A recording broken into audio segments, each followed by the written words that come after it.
There are places where the land itself feels alive, not in a peaceful way, but in a way that watches you, waiting. Deep in the wetlands of Eastern Europe, there are stories about something that lives beneath the water, something ancient, something that does not forgive. In Ukrainian folklore, they call it the swamp dweller, the Vodianoy, a creature of mud and water, a spirit of the swamp. But those who have seen it say it is something far worse. It doesn't just live in the swamp, it controls it. The deeper you go, the quieter everything becomes. No birds, no wind, no movement, as if the swamp itself is holding its breath, waiting for you. A group of men once entered such a place. Hunters, locals.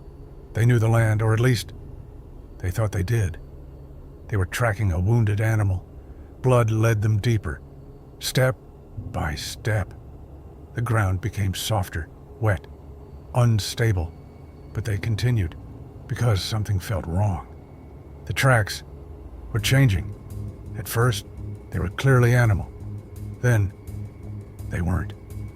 The shape stretched, twisted, as if whatever they were following was no longer walking on four legs. One of them said quietly, "This isn't right," but it was already too late. They were surrounded by water, not open water, but dark, still, pools, everywhere.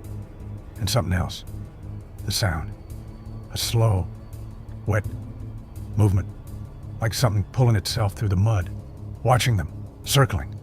They raised their rifles, but there was nothing to see, only fog, thick, heavy, alive.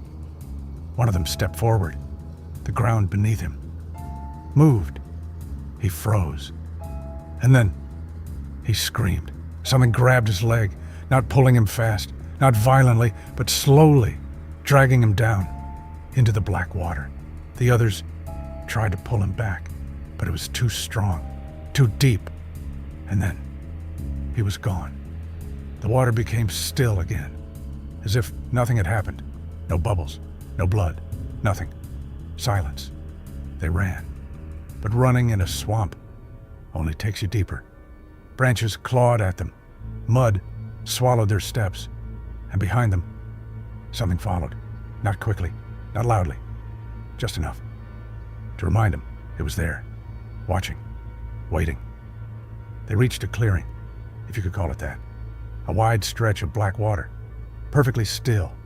And in the center, something moved, slowly rising. A shape, humanoid, but wrong. Its body seemed made of mud, water dripping from it, its limbs too long, too thin. And its face, there was no face, only darkness. But they could feel it looking at them. One of the men dropped his weapon. Another started praying. The creature didn't move toward them. Instead, the water around them did. Ripples formed, circles, closing in. The swamp itself was alive, and it was listening. One of them whispered, "It doesn't want us to leave." And then it spoke, not with a voice, but with sound. The swamp shifted, bubbles rose, and from the water came something like words, broken, wet, as if spoken through mud. "You, stay." One of them ran, screaming. He didn't get far. The ground beneath him collapsed, and the swamp took him.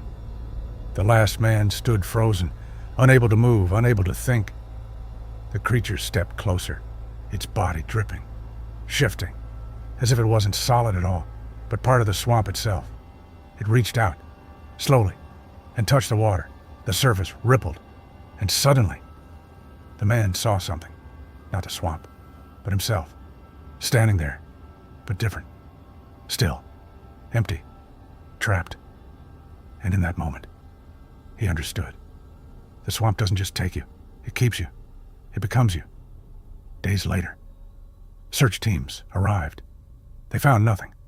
No bodies, no signs of struggle, just footprints leading into the swamp and never coming back out.